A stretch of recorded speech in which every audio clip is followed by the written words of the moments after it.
Greetings, Vault Hunters all across the 6 galaxies. Welcome to the Bordercast. We're live at our usual time, 2 p.m. Eastern, 11 a.m. Pacific. I'm Mitsu. And I'm Tessica, coming to you every week to break down all things Borderlands.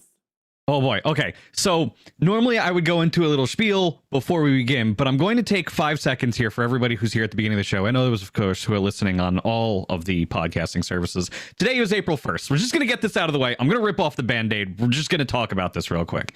It is April 1st. It is April Fool's Day. But everything that we talk about today is real. Everything you saw in the blog posts is real. The only April Fool's joke that Gearbox pulled today was making everybody's pets little tiny babies. Little tiny baby iron cub. They're small, they're adorable, and it's so good. Yes. So if we talk about things that sound surreal because you've been asking about them forever, please know it's all real. It is not an April Fool's joke. We're not lying. Seriously, we promise. We promise. And Gearbox would not do you like that, okay? They wouldn't do that. They wouldn't give you the one thing that, like, everybody's been asking for so long and then be like, nope, fooled you. No. They wouldn't do that. So, not about something this big. Yeah. At least I don't think so. But in this case, no, only about small things. Tiny, right. Small things. Yes. In this case, I would stake my entire reputation and my marriage and swear on my mother's grave, and you all know how much I love my mom, that everything they announced today is real. And we're going to talk about that right now. But first, we want to take a minute to thank all of our new listeners on iTunes, Spotify, and Stitcher, and those watching live right now on Twitch, YouTube, Facebook, and Steam, or later on the VOD on YouTube. If you are enjoying the program, we would love for you to give us a big old like, follow, or favorite so that you know when to come find out what we know when we know the things that we know, such as what we're about to talk about right now. There were a lot said in that statement. Basically, just get your notifications turned on, okay? Yeah, that's probably an easier way to put that, but, you know, I have to be stupid and say way too many words all the time. It's good. We talked about them real quick, so we're just going to bolt right through everything because we already did one show this week, so you all already know most of this stuff. Tales from the Borderlands, it's on Nintendo Switch, go get it. Sales. That's it. When you're flying around the country and you're like, oh man, I really want to play Tales again to see how it ended if I did this, and this. This is your opportunity to do so. So get it. Borderlands movie is happening. This literally happened right as we were going live. I literally threw it right in at the absolute last second. The Borderlands movie is not only happening, it is happening now. Right as we went live, Randy Pitchford, who is an executive producer on the movie, tweeted out a few pictures from the soundstage, as well as a retweet of Ariana Greenblatt, who's playing Tiny Tina, confirming that the cameras are indeed rolling for day one.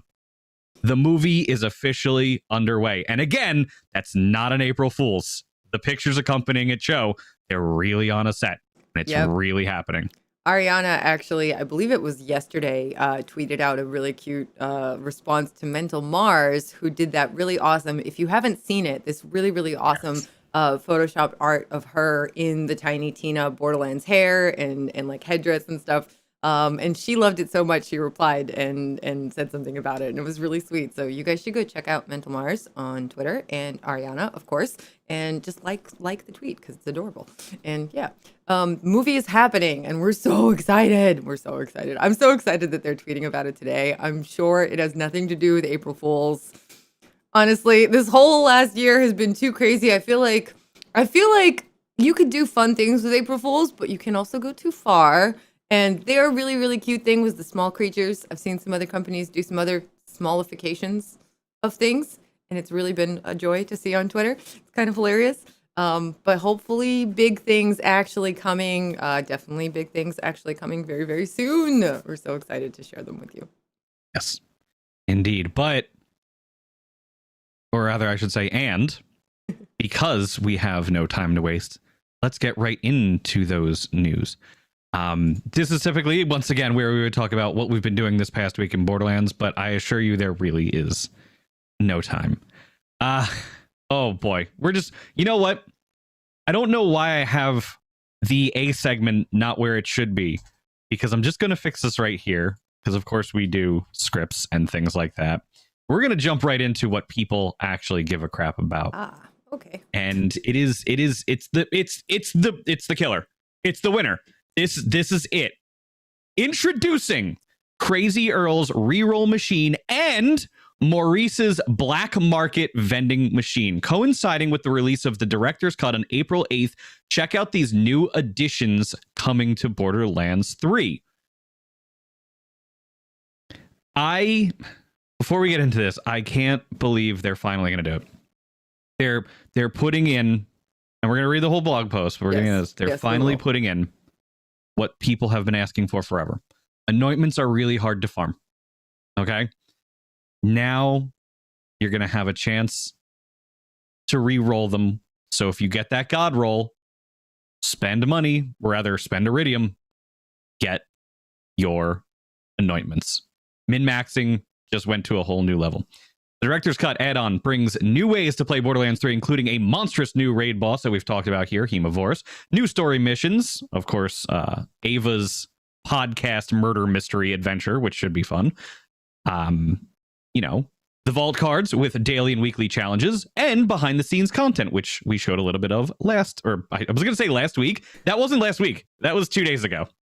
Yeah, Wobbly timey wimey. Oh, God. Yeah. That's so, if that wasn't enough, there are 2 editions coming for free for all players. So you do not, now I repeat this again, you do not need Season Pass 2 to have access to what we're about to talk about. I'm just showing you guys real quick a picture that was posted in the blog post. If you want to read the blog post, just go to the Borderlands Twitter and you can find a link to it right there. But that is a picture of the black market machine and Crazy Earl's reroll machine, a signpost to it, I think. And we're so excited to actually see these in the game once they're live. So psyched. The 2 machines are being added to the base game, so everybody will have access to it. Crazy Earl's reroll and Maurice's black market vending machine, as we talked about at the lead. Crazy Earl's reroll is a huge boon to vault hunters looking to get the most out of their gear. You will find this machine near Crazy Earl and his reclusive residence on the cargo bay of Sanctuary 3, right across from the Veteran Rewards vending machine. By spending some of your precious Iridium, Crazy Earl's contraption will replace the existing anointment on an item. For those of you who may not know by this point in our adventure into Pandora and beyond, anointments are powerful effects attached to some items that can unlock the full potential of your character build. By re-rolling the anointment on your favorite pieces of gear, you can create the most optimized loadout imaginable and become the envy of all your fellow Vault Hunters. But buyer beware, when using Crazy Earl's reroll, the replacement anointment that you get is entirely up to Crazy Earl, which makes sense given his name, and you cannot revert back to your previous anointment. No takesies backsies. Yeah, so when you decide you're not happy with your current anoint, be ready to lose it forever. But you can also just keep re-rolling as long as you have Iridium. They did not say how much Iridium in this blog post. I want to point this out. You actually would get. There's an event coming up, actually started already today. We'll talk about that in a little bit, but it'll hopefully help you once this machine goes live to be able to actually afford some rerolls. I'm sure we've all been banking that Iridium, but there's also a lot of cool stuff coming to spend it on. Just saying. As for Maurice's black market vending machine, everyone's favorite Saurian, and that definitely is how I feel. Well, number 2, Sue would be number 1. The world's largest and most complete Tyrannosaurus Rex, but I'm biased a little bit on that one. New location every single week, though you will not need to scour any DLC areas as it only appears in zones from the base campaign. It will be up to the Borderlands community to track down Maurice's black market vending machine each week and see what he's got. Yeah, how incredibly cool is that? It'll be a little bit of a treasure hunt every week, and every week it'll be different. And just as a reminder, everyone has access to this. You do not have to have the DLCs to find him, to make use of these machines. That's really awesome. That's a really, really amazing update for everybody that bought the game from the very beginning to have access to, even if they don't have the extra content. That's cool. Yes, I actually did not know that going into reading the blog post that was the case, but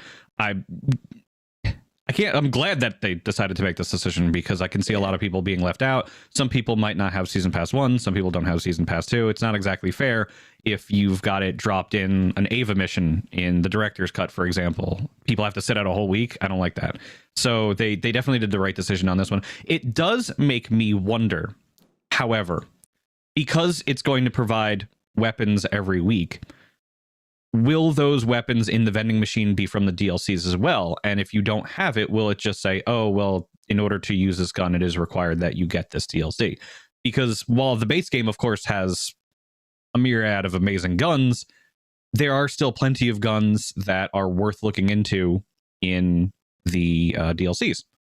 The flipper, the beacon, the light show, the anarchy. So my question becomes, are those going to be included in this?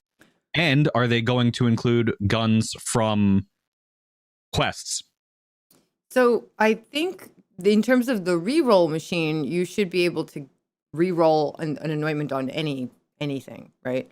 It's With the anointment machine? Yes. Yeah, right. So Crazy Earl's reroll should work on any weapon, regardless of where you got it. It just costs Iridium, right? Now the black market vendor, that's a good question. Yeah, that's what I'm wondering about the black market vendor. I'm wondering specifically what will the offerings be? And, you know, going back to what we talked about with Graham last...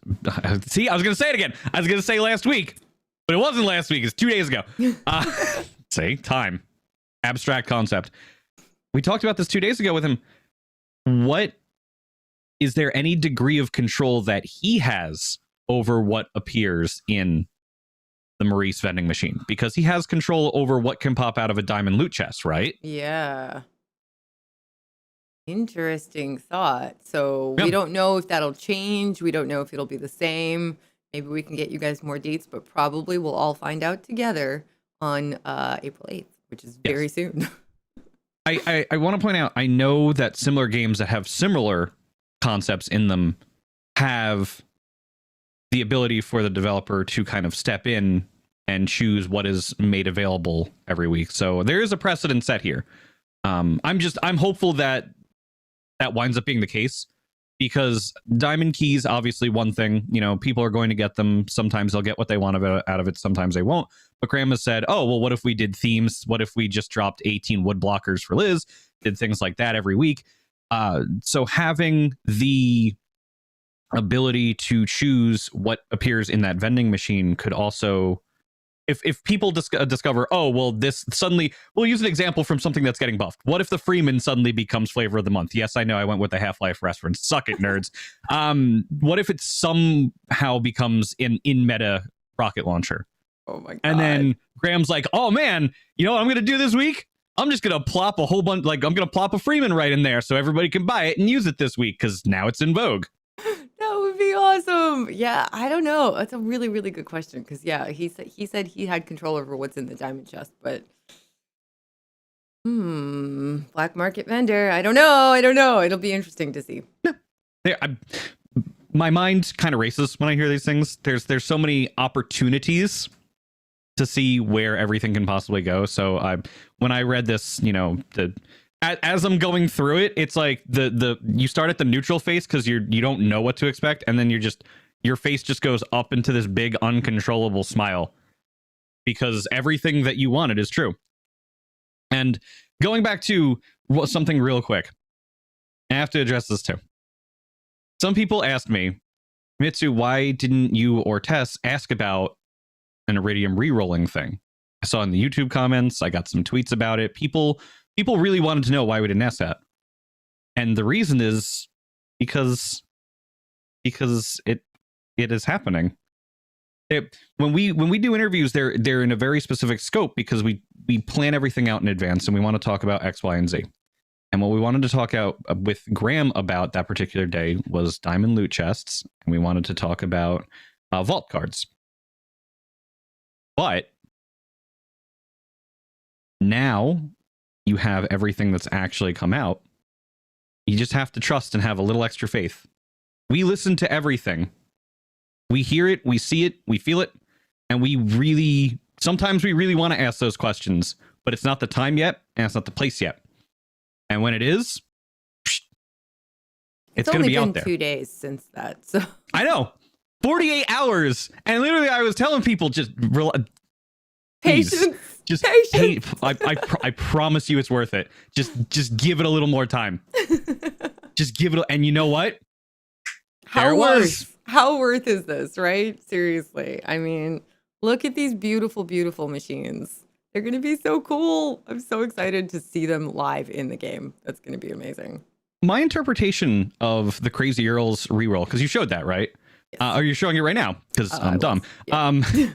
Okay, so I really like what I think you have to do. It looks like, you know how in your room you can mount weapons on the wall? It looks like you put the gun against it and probably hit a button. So it's like mounted there, and you push the button and it rerolls it on it. Oh man, yeah, you're absolutely right.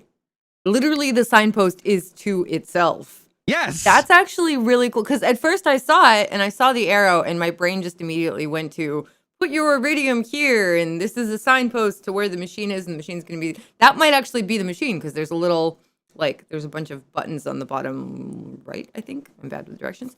But yeah, that actually might be the machine itself, and that's really cool. So you'll get to see your gun, and you'll get to see any changes that happen to your gun. We're guessing right now. We don't know for sure, but it looks like that might be the case. That's neat. That's super neat. Well, I guess it's the best way to go about doing it when you think about it, because it's not like you can put something in a vending machine. There's nothing in the game other than the wall mounts that you could put a gun into, right? So that's actually a really clever way to reuse that asset and then build upon it in order to do something for good. Definitely. You know? No, I don't know. I'm reading all the chats. I'm taking everything in as we go along, and Twitter, universal praise. Vander Forge lost his mind. Yeah. All he could do is just scream at me, and I'm assuming that's a good thing. Yeah. King Gathalion. It's been a while since Goth played, and he was like, "This is it. This is the one. This is the patch that brings me back to Borderlands." I'm like, dude, I know what day it is. Yay! I really hope you're not pulling my leg here, because I'm really happy if we can. I miss him. I miss my bud. Okay. So if he comes back, I'm gonna be happy. Now we just need hide and seek in Borderlands. That's what that's my dream. I know it's probably really, really hard to do, which is probably why this is guessing, but probably it's really hard to do, and that's why it hasn't happened. But if there was just a way to turn off the HUD, or like turn off some things on the HUD so that we could play hide and seek, oh, that would be so incredible. It would be so much fun. The big things that we would just need to turn off are the mini map, so you couldn't. It would have to be the mini map, the map, or at least we'd have to trust everybody that they wouldn't go look at the map, and individual targeting markers for where each player is. Because you could keep everything else up, because you just need to not know where your fellow players are. Fair point. Yeah. So, but that would be really good too. It's probably like astronomically difficult, because I just assume that everything that has to do with game code is astronomically difficult, because like 99% of it is. So, but it would be so cool if it's at all possible. Mm-hmm. I'm still liking that there are still people trickling in who are like, I don't believe you. We promise. Look at the fancy graphic that they put on the blog post. Okay. I mean, I know that. I wish that was enough. I know.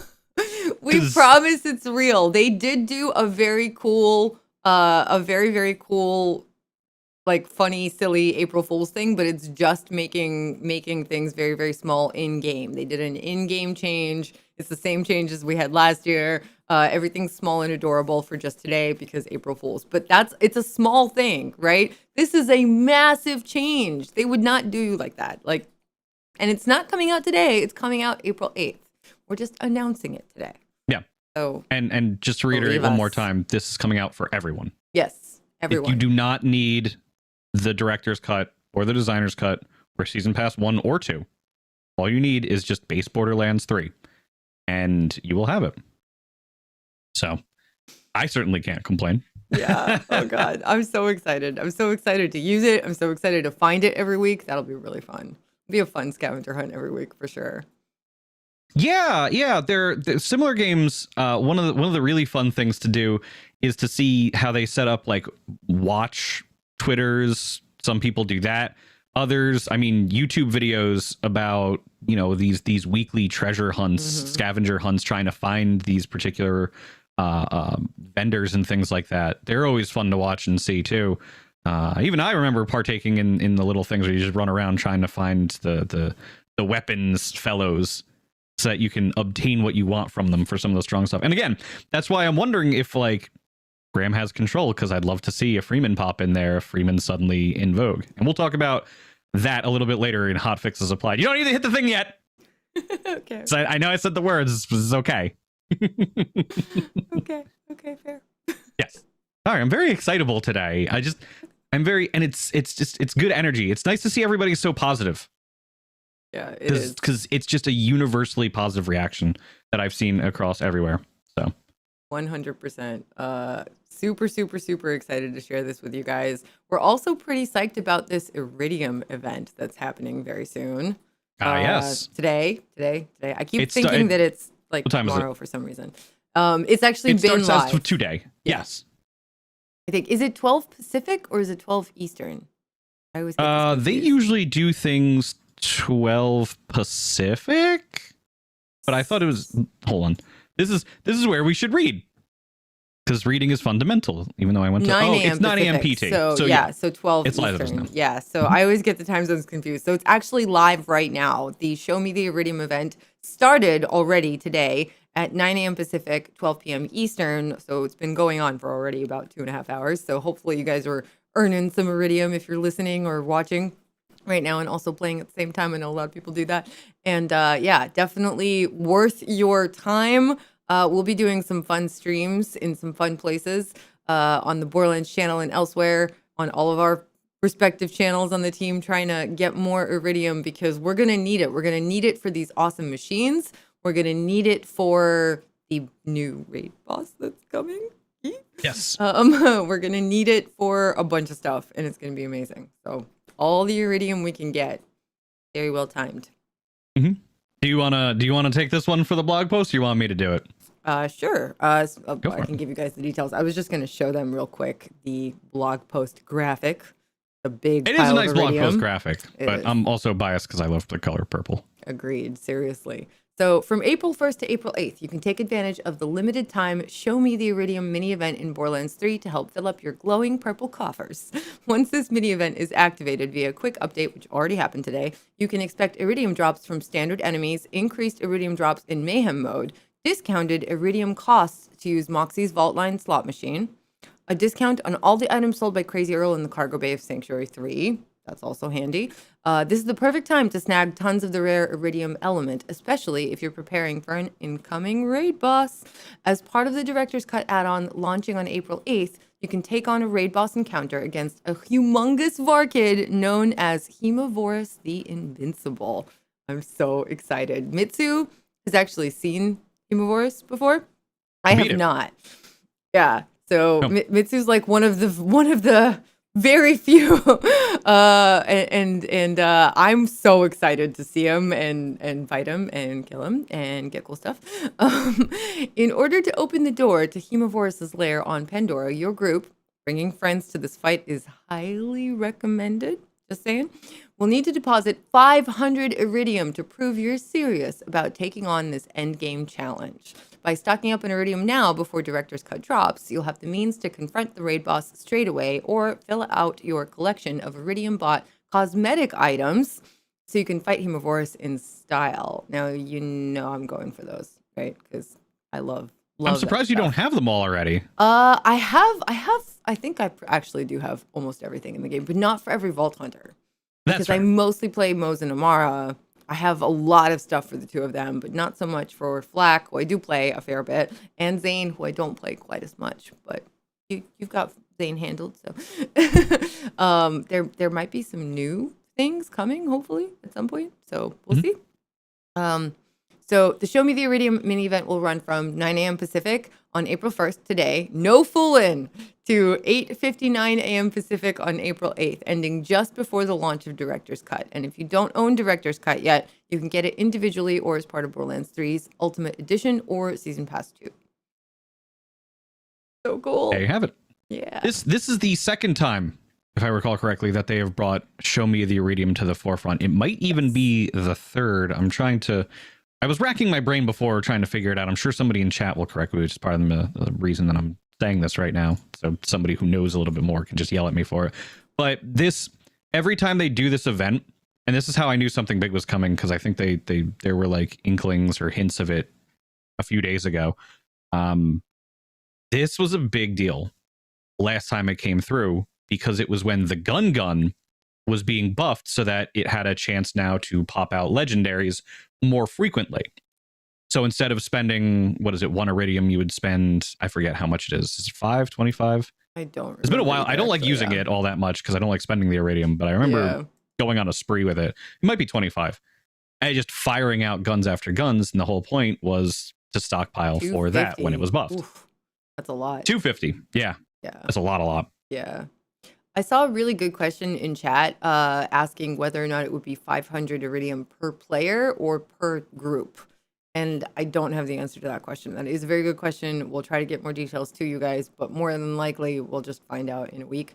It's only a week away. We're so excited. I'm going to guess, and this is pure speculation, but I'm going to guess it's 500 Iridium per person, just because, like, when you use the gun, it's 250 Iridium and 500 Iridium to fight Maurice for a whole group seems kind of less expensive than it makes sense for it to be. I don't know, but who knows? Who knows? Yeah. When I think back to the old raid bosses, Borderlands 2, only one person had to pay. So, oh really? Yeah, of course, yeah. Oh, one person pulled the lever, and you just walked in and killed G after 45 minutes. I do remember that. I had forgotten. Yeah, I don't know. Maybe I'm wrong. The only thing that was different was Dexy, because other people could go to the other ovens and throw Iridium in those. But if one person just wanted to do it, they had to spend all, what is it?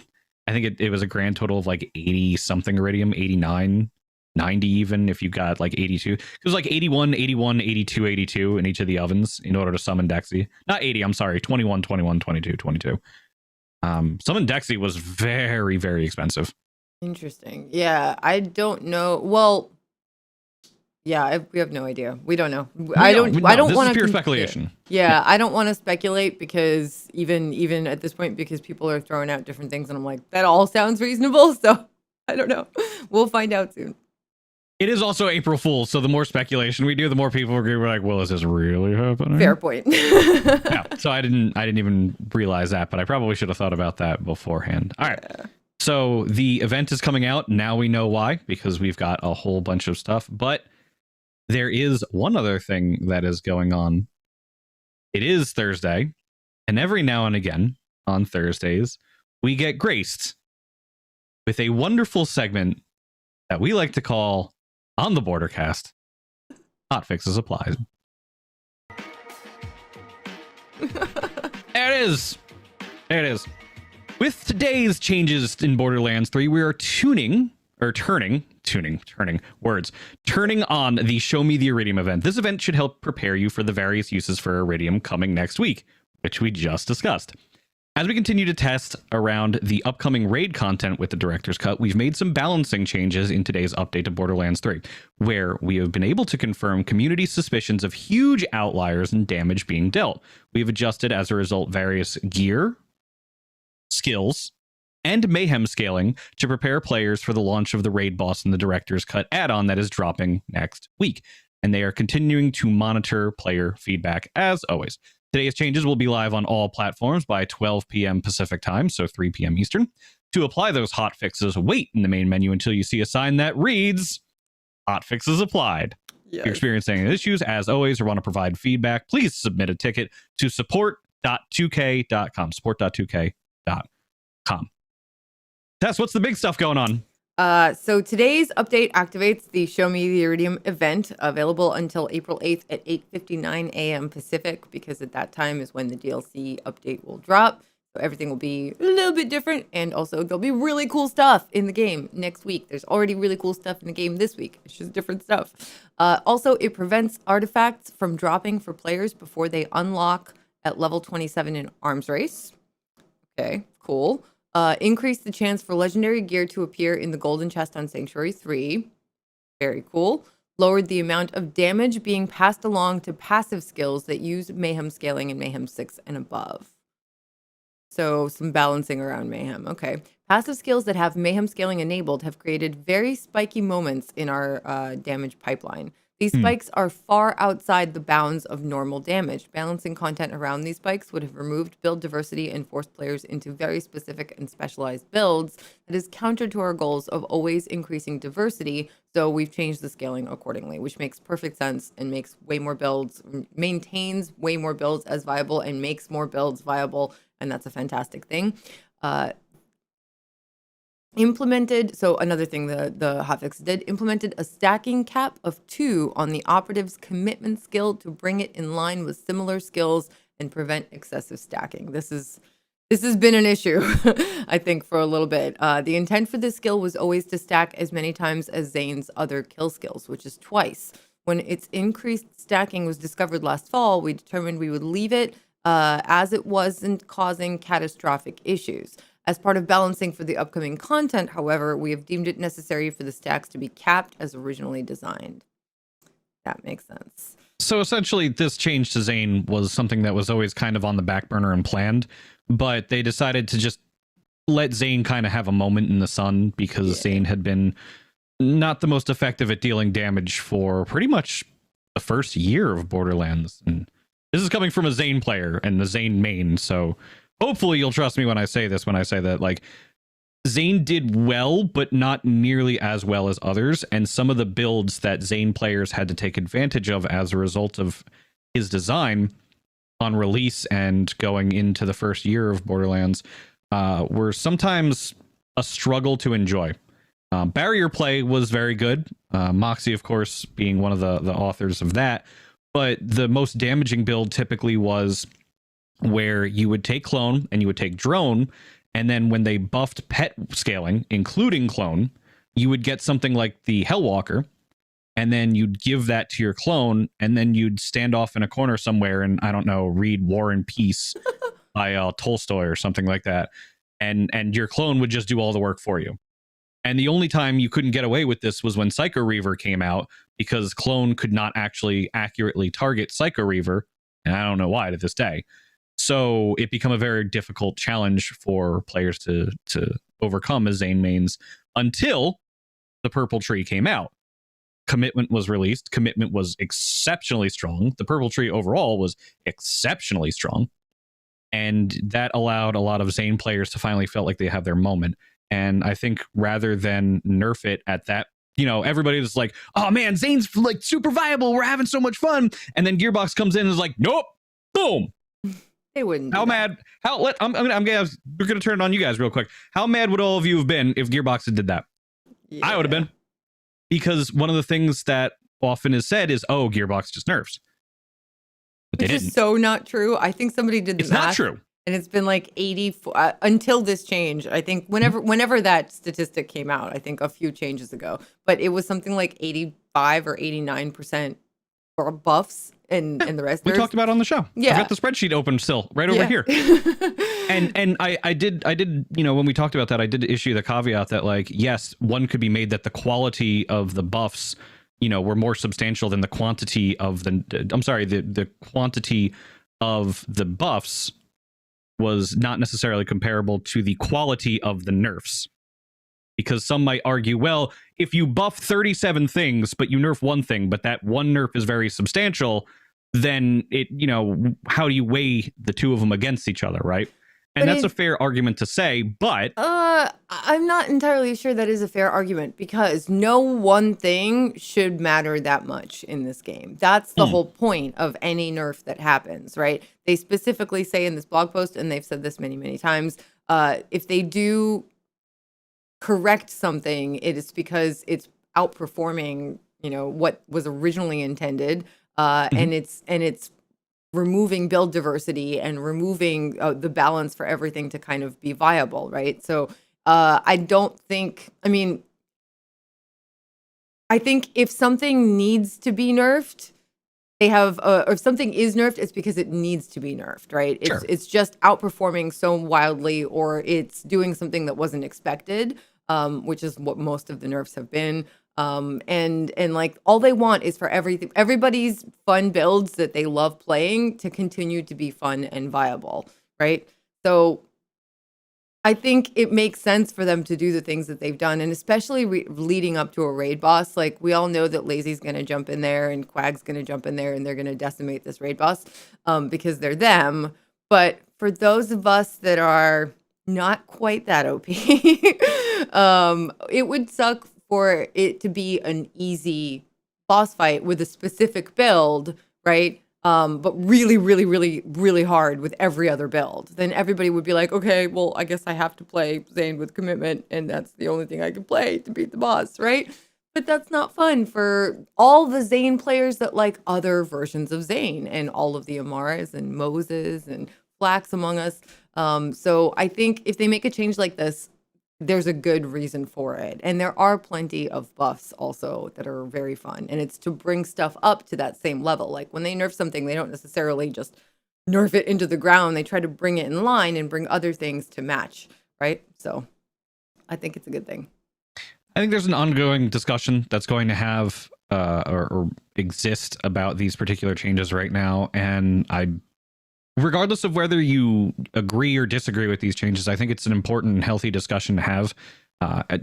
Not everything is going to exist in Borderlands or any video game that you play for that matter that you will agree or necessarily disagree with. But the whole point is to have an open and respectful dialogue about it so that the people who do make these decisions over a Gearbox, they can see it, and perhaps a point that you have that they might have not have considered can be brought to the forefront, and then they can review that and say, well, wow, that's a really good community-led suggestion. This has happened before. This happens a lot more, I think, than most people realize. There's another thing I got into on Twitter the other day. People don't realize how much Gearbox and 2K actually listen. Do they necessarily act on every one of those changes? And again, we've talked about this at length, so I'm not going to go into it too much, but they necessarily make those decisions? Not always. But it does happen, and it does happen more regularly than people think. And it's not just about what we're suggesting. Part of our status as a content creation team member is when you, as representatives of the Borderlands community, come to us with these ideas, then we pass them along. It's only because we have a slightly more direct channel. That's it. You can go on Twitter and suggest these things too, as long as you're being respectful and proper. They will listen. Absolutely. But ultimately, a lot of these ideas, some of them come from Vic and Moxie and Killer Six and Jolts and Lazy and Quag, and like so they all come from these amazing minds, but a lot of them also come from just you, the players of the game. And I just want to make sure that you know that you are being heard and listened to, because it's one thing to be heard. Listen to is an active process. That means the other person not only heard what you said, but thought about it, processed the information, acknowledged it, and then responded. It's happened. So you were being listened to. Yeah, it's happened in conversations that we've had with the devs over like Zoom and stuff like that. Like literally we've said something, whether us or one of the other team members, and one of the devs has been like, that's a cool idea. And they'll write it down, and then sometimes we'll see it happen and sometimes we won't because it doesn't make sense or whatever. But absolutely, they take in what everybody is saying here in the Borderlands channel, on Twitch, on YouTube, on Facebook, even on Steam. They're always paying attention, and they absolutely care about what the community thinks, and they've tried to give us as much of that as possible. Like, it's clear to me. It was clear to me with DLC 4, but it's been clear, I think, to a lot of people by seeing a lot of these cool things. I mean, we're getting a reroll machine. Guys, we're getting a reroll machine for anointments. It is actually happening. Yeah. And a couple of things. So I said it in chat, but somebody mentioned in chat that they were worried about vault space. I don't know if it's going to be increasing or not. We have no idea. However, you should have more space since you won't need to hold multiple versions of a thing because you'll be able to re-roll anointments, right? So like you can have your perfect anointment on one gun and not have to have like 5 versions of the same gun anymore. In theory, right? So I don't know. Maybe there'll be more space. Maybe there won't. I have no idea about that actually, but I know we're all kind of hoarders. some more space would be lovely. But I also feel like we'll be able to clear out some extraneous stuff that we won't need anymore, right? Because we're not like constantly farming for, like, we'll be farming, but we'll be farming for Iridium, which is not something you can have too much of, like, ever. And we'll be getting that reroll for those perfect anointments on the one gun, and we won't need like 10 of the same gun. So that'd be cool. I think you raise a really interesting point that I didn't even consider. Like, it's having the ability to reroll your anointments now is effective bank space. Yeah. Because now you don't need to keep 37 different thousand guns with anoints in case an anoint is suddenly in vogue. You can just go and reroll for it until you get it. So you only just need the god roll of that gun. That's it. Once you get that perfect roll that you're looking for, you just take it down to Crazy Earl and keep your fingers crossed that he's just feeling generous that day, and then get it that way. Or you just go out and refarm it. You know, they're options. Yes. Options are good for gamers. Always, always, always. Yes. So there are a few other bullet points to outline here before we get to the weapon adjustments, which I'm sure a lot of you are waiting for as well. Decrease the damage bonus on Mose the Gunner's short fuse skill from 75% to 50%. Increase damage done by skills using the Siren's Phase Cast and Phase Slam. So Phase Cast damage is increased, by 5%. Deliverance bonus damage increased by 5%. Reverberation bonus increased by 10%. Tandava bonus damage increased by 10%. Phase slam damage increased by 10%. Fracture damage bonus increased by 35%. Downfall bonus increased by 10%. Based on community feedback, they're also adding some power back into Amara's action skills to offset some of the damage that was removed from specific pieces of gear. And once again, they will continue to monitor her and will make more changes as needed. They lowered the damage bonus on the Guardian perk Groundbreaker from 25% to 10%. Was she the only one really taking advantage of Groundbreaker? I think she was one of the main ones. I'm actually not sure about this. She couldn't have been the only one, but I definitely feel like she was one of the main characters taking advantage of it. Yeah, that's just such an odd number to go from 25% bonus down to 10. You know, obviously when numbers are very high, 10% is still a ridiculously large number, but yeah, it just seemed like a very interesting change to me. Chick-fil-A just made a very good point in chat. All of her melee builds loop and Groundbreaker. Like, that's one of the ways to build her out. So they've buffed some of her other things. So I think we'll just kind of have to play her and see how it all folds out.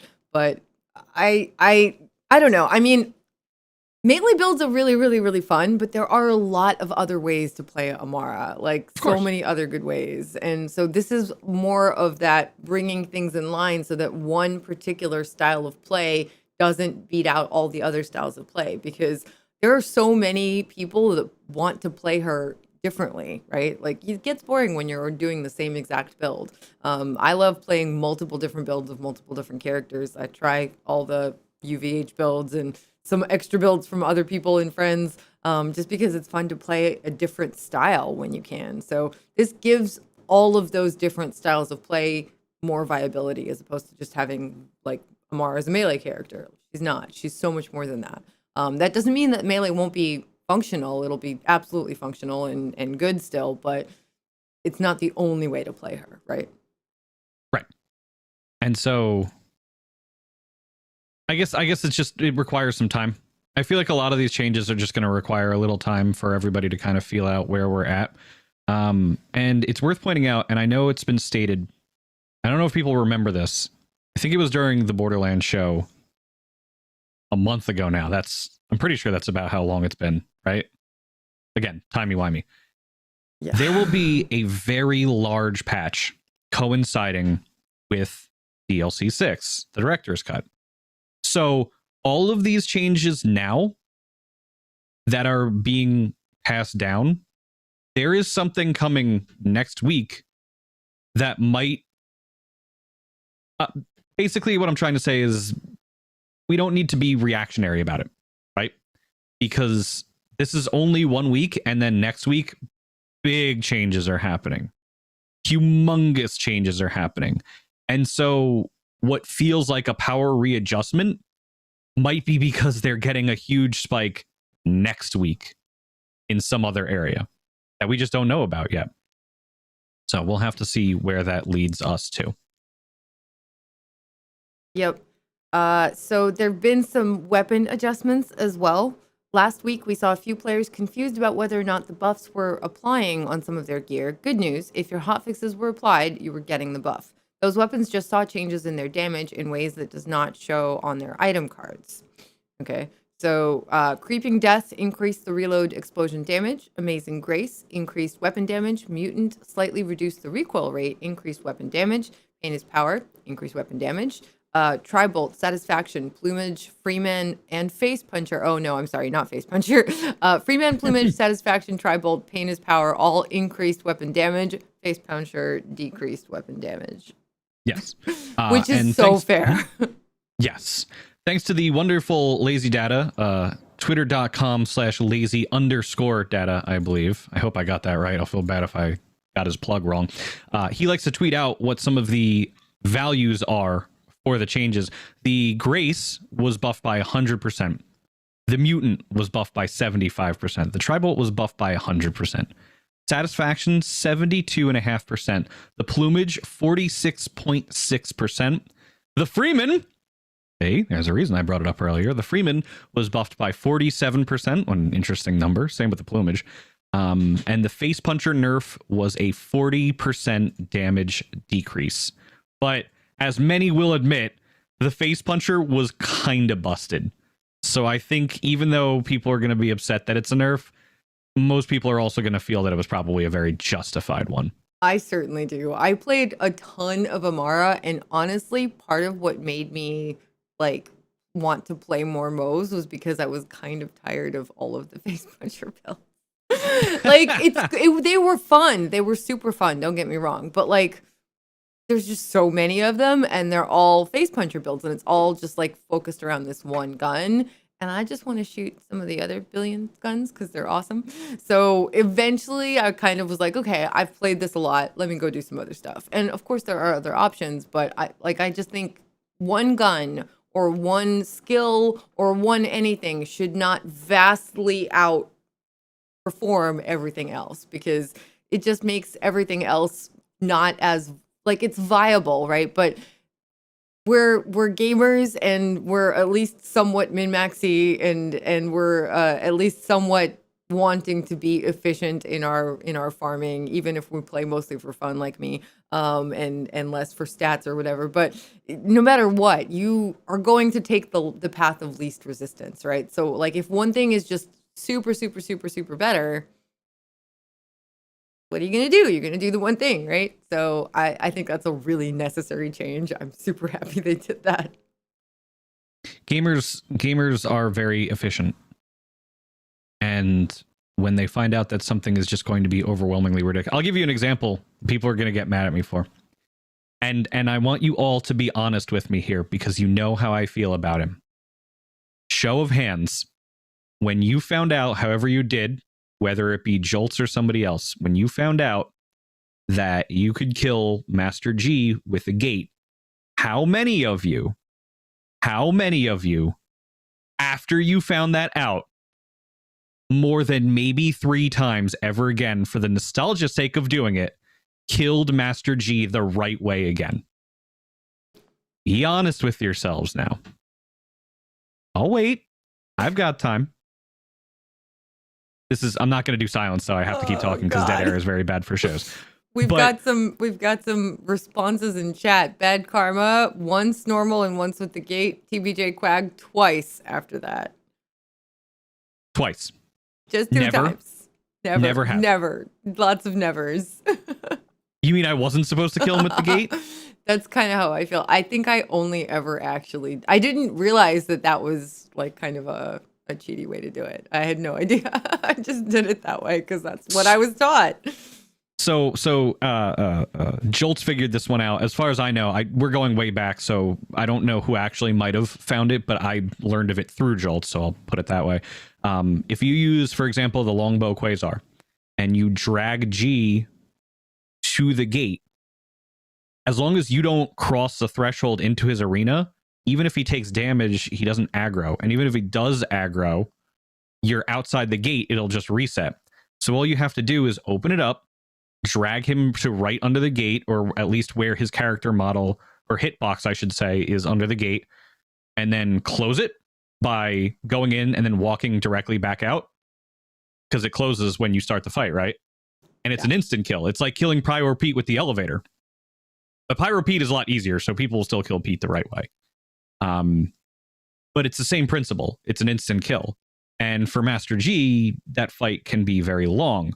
So when people found out about it, it's what you said before, Tess. It's the path of least resistance. Yep. So once you knew, only people who thoroughly enjoyed Master G or adamantly refused to do it any other way, like myself or OxyClean Max Power in the Twitch chat, those are the only people who did it. Everybody else, I get mocked mercilessly all the time because I absolutely refuse to kill him with a gate.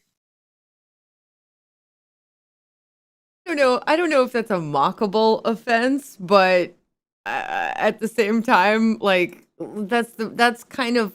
I mean, I was honestly taught the cheaty way and not the original way. So like, I didn't even know there was a different way to do it. I had no idea. And I think this happens. But then the gate? Yeah. Oh. I didn't know another way to do it. I only ever fought him like a couple of times, but yeah, I mean, at the time, granted, I was also not.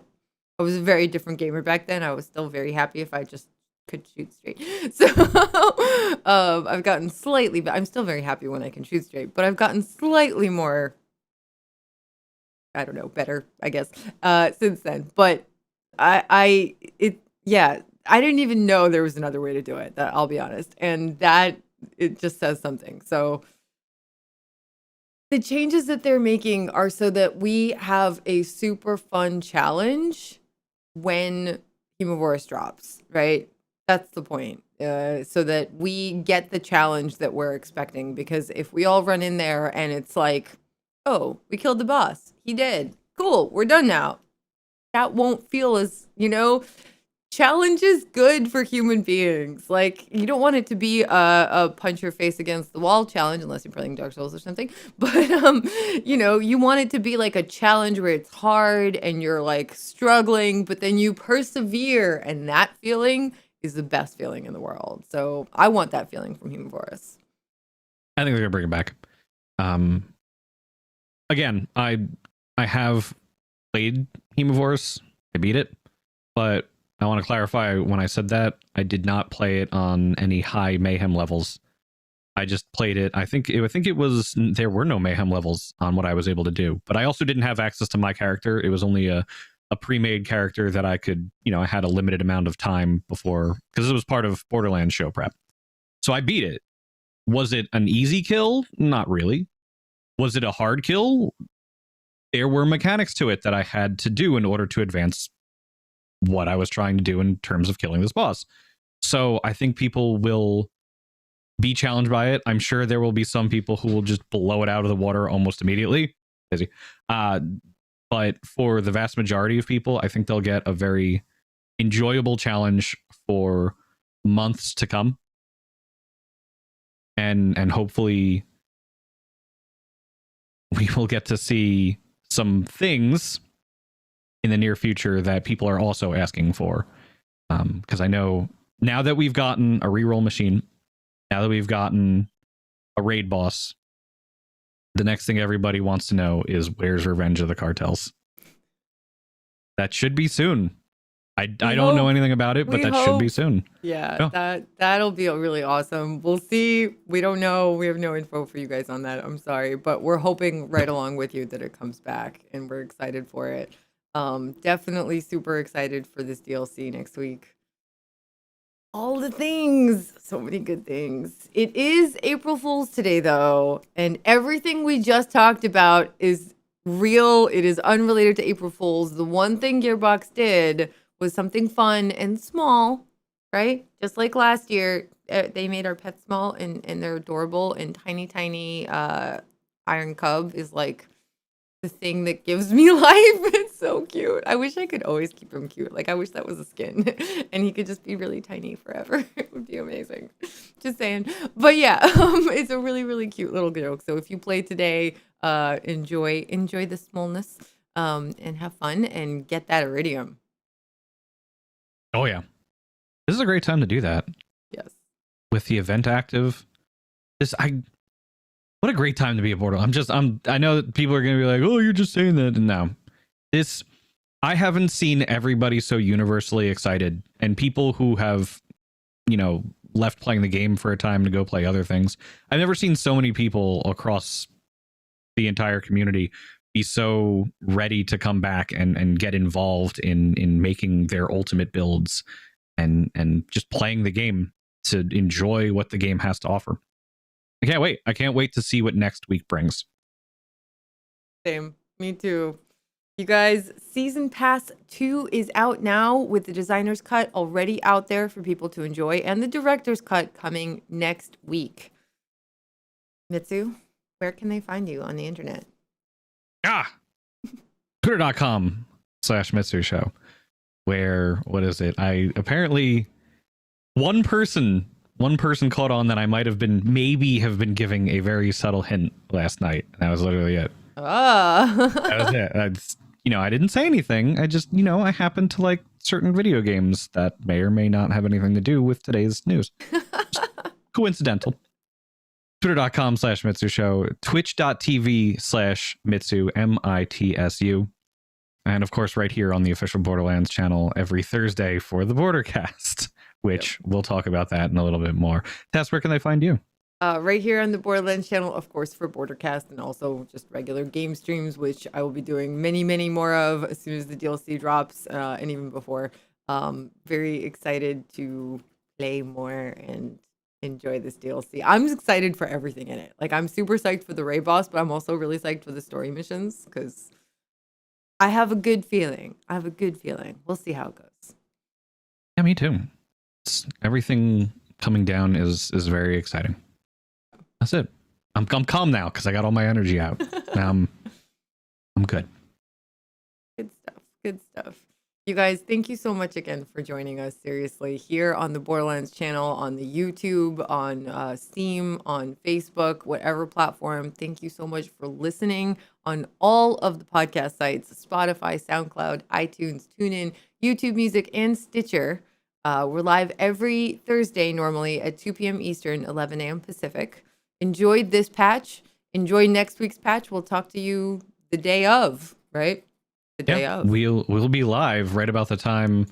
Well, it won't be right about the time. It'll be about 2 hours. So you and I have about 1 hour to actually play, and then we have to come on and talk about it. So that's gonna be great. So it's gonna be basically a spoiler-free review. It's gonna be good.